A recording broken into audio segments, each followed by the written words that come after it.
AI. AI in example terms an ability of computer program or machine to think and learn. It also field of study which tears to make a computer smart. Then it also means a program that tears to mimic humans the way do things, see things, and think. Tuan daw, kanang AI, kanang, alam itong AI or artificial intelligence is is an example of machine or software.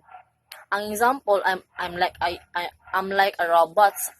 I am kanang robots ko dayon act like a human.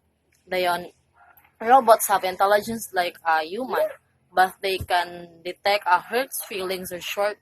Wa kanang tanong wala sila feelings, but but they have they have an idea. For example, naa kay ipangutanan nila. Kung dili ka kasabot, ipangutanan nimo sa robot. They maka-answer sila sa imong ipangutana. Parehas anang naa bito kay i-research dayon.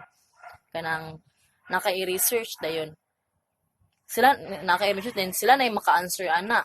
Dayon they can answer what your question it.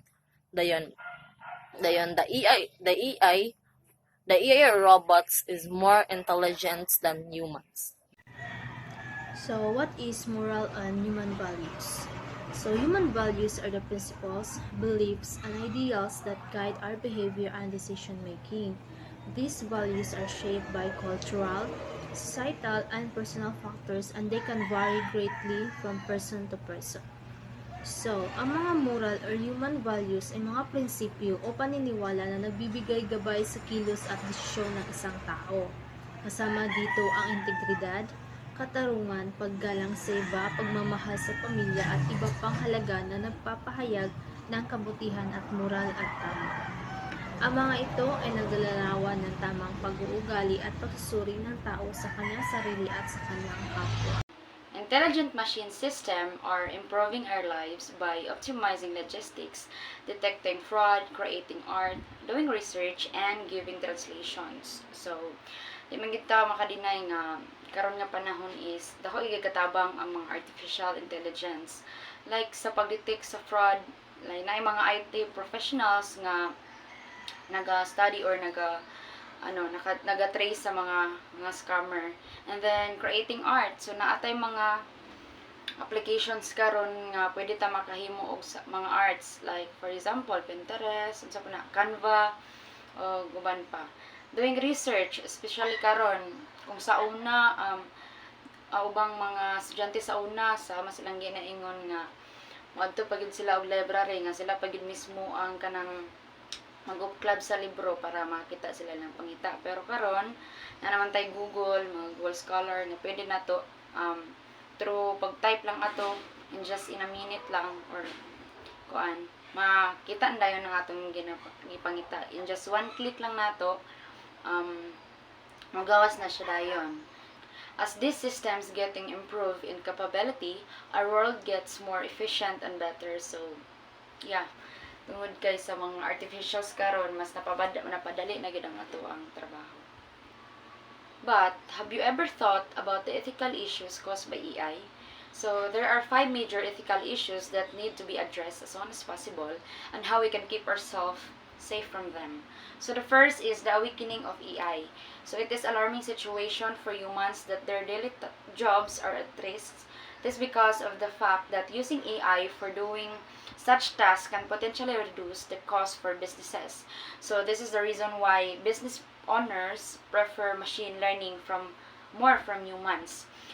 As I observe na nagyoy mga establishment karon nga kanang na-implementahan na bitaw sa artificials. Like parehatong ako nakitaan sa TikTok kana ang robot man to siya sa Jollibee man ata to if I'm not mistaken.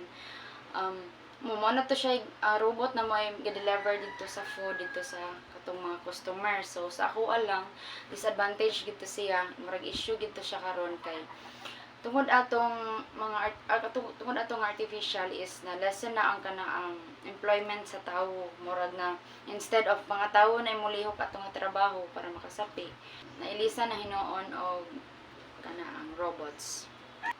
So the next one is the negative impact of human health. So, similar concerns occur in AI for health where technology might improve diagnostic and therapies while still posing dangers and drawbacks. Like sa mga hospitals, makatabang may makapa-improve siya diagnostics pero nagyapon siya yung mga